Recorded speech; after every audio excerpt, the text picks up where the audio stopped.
A Guerra do Paraguai. Durante o período monárquico, o Brasil se envolveu em 3 conflitos internacionais, com países fronteiriços situados ao sul. Na região Platina, a Guerra do Paraguai, porém, foi o mais longo e violento. Começou em 1864 e terminou em 1870, com a derrota do Paraguai para os países que formaram a chamada Tríplice Aliança: o Brasil, a Argentina e o Uruguai. A principal causa da guerra está relacionada às tentativas do governo do ditador paraguaio, Francisco Solano Lopes, de colocar em prática uma política expansionista, com o objetivo de ampliar o território do seu país, apossando-se de terra dos países vizinhos, e ter acesso ao mar pelo porto de Montevidéu. Solano Lopes pretendia formar o Grande Paraguai, a partir da invasão e anexação do Uruguai, de partes do território argentino e das províncias brasileiras do Rio Grande do Sul e Mato Grosso. Não obstante, uma vez iniciando o conflito armado, os países que formaram a Tríplice Aliança procuraram defender seus respectivos interesses e se impor como potências regionais. O Grande Paraguai.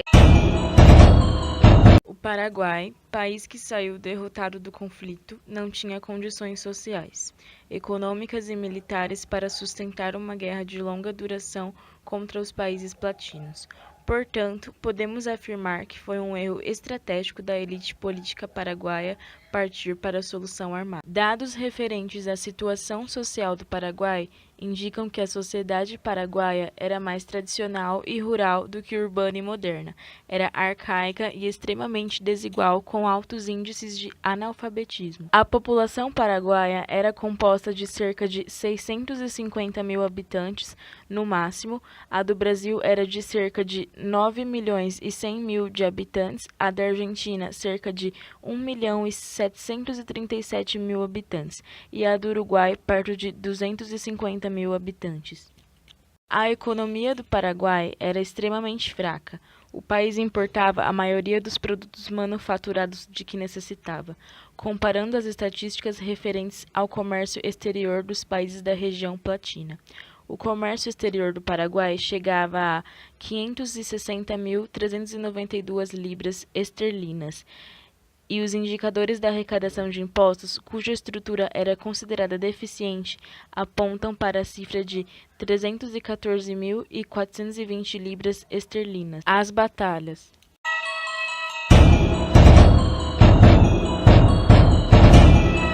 A Guerra do Paraguai durou 6 anos, período durante o qual travaram-se várias batalhas. As forças militares brasileiras, chefiadas pelo almirante Barroso, venceram a Batalha do Riachuelo, libertando o Rio Grande do Sul. Em maio de 1866, ocorreu a Batalha de Tuiuti, que deixou um saldo de 10 mil mortos, com nova vitória das tropas brasileiras. Em setembro, porém, os paraguaios derrotam as tropas brasileiras na Batalha de Curupaiti. O Duque. Desentendimentos entre os comandantes militares argentinos e brasileiros levaram o imperador Dom Pedro II a nomear Luís Alves de Lima e Silva, o Duque de Caxias, para o comando geral das tropas brasileiras. Ainda assim, em 1867, a Argentina e o Uruguai se retiram da guerra. Ao lado de Caxias, outro militar brasileiro se destacou na campanha do Paraguai. Foi o general Manuel Luiz Osório. Sob o comando supremo de Caxias, o exército brasileiro foi reorganizado, inclusive com a obtenção de armamentos e suprimentos, o que aumentou a eficiência das operações militares. Fortalecido e sob inteiro comando de Caxias, as tropas brasileiras venceram sucessivas batalhas decisivas para a derrota do Paraguai. Destacam-se as de Humaitá, Itororó, Avaí, Angostura e Lomas Valentinas. Vitória brasileira. No início de 1869, o exército brasileiro tomou Assunção, capital do Paraguai. A guerra chegou ao fim em março de 1870, com a Campanha das Cordilheiras. Foi travada a Batalha de Cerro Corá. ocasião em que o ditador Solano Lopes foi perseguido e morto.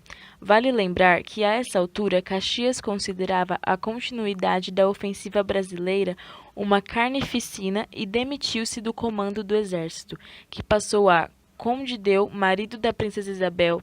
A ele coube conduzir as últimas operações. Consequências. Para o Paraguai, a derrota na guerra foi desastrosa. O conflito havia levado à morte cerca de 80% da população do país, na sua maioria homens.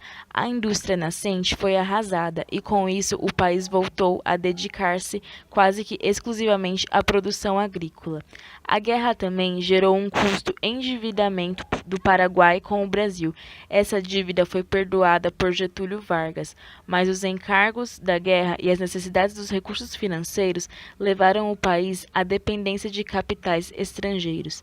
A Guerra do Paraguai também afetou o Brasil. Economicamente, o conflito gerou muitos encargos e dívidas, que só puderam ser sanados com empréstimos estrangeiros, o que fez aumentar a nossa dependência em relação às grandes potências da época e a dívida externa.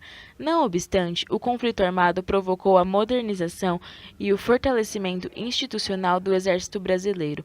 Com a maioria de seus oficiais comandantes provenientes da classe média urbana e seus soldados recrutados entre a população pobre e os escravos, o exército brasileiro tornou-se uma força política importante, apoiando os movimentos republicanos e abolicionistas que levaram ao fim do regime monárquico no Brasil.